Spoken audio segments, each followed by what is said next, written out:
And to you lawyers, you do know all I know in reference is mainly criminal law, not civil law. Mm-hmm. Right. Right. If you're too afraid to help your client, what can your client do? Right. But you can't prove if she agreed on the day of the wreck that there wasn't a blue truck in front of me.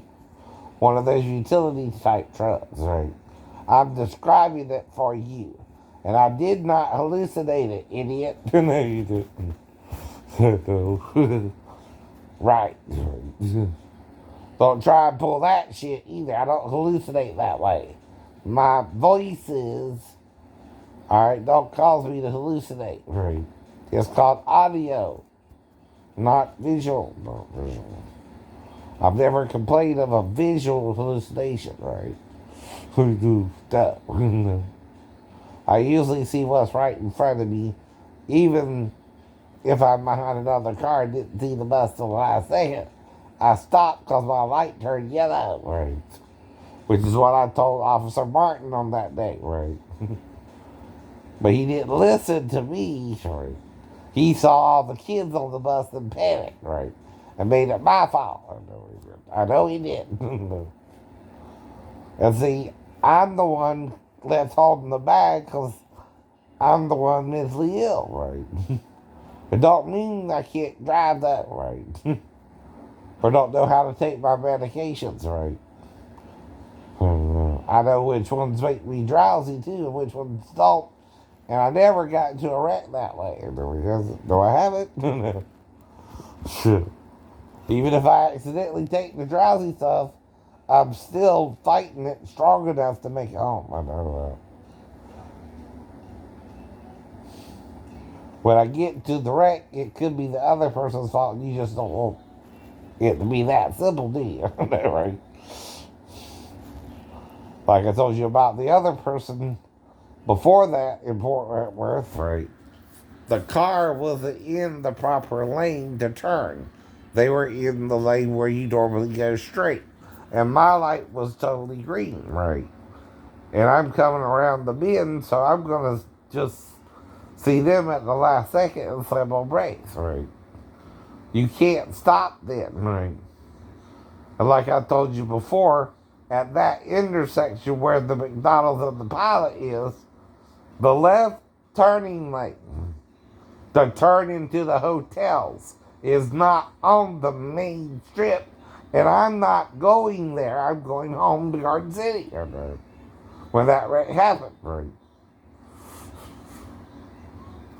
That's a bullshit wreck too, right?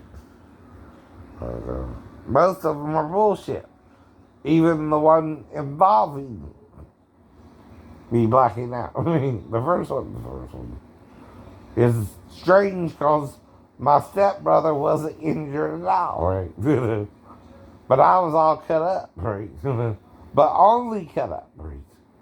The car couldn't have been going that fast if I'm in it, or they could have put me in it after they wrecked the car, idiot, right? So that's harder to do, right? But either way, one of us wasn't in the car when it wrecked, right? Or we both would have been injured, right?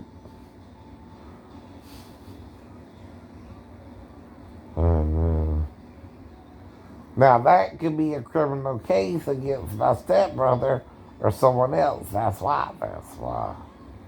See, that would be assault with a deadly weapon to knock me out and get me in the car, right?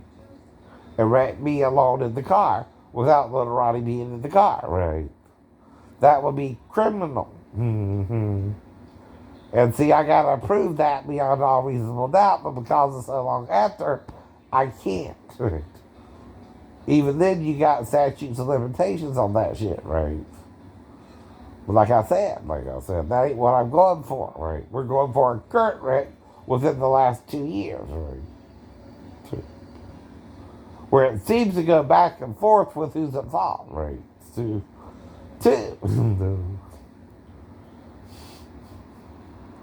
That's right. That's right.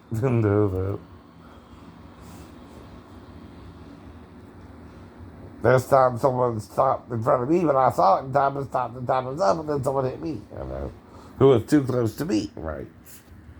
Shit. That's what she can't prove, right?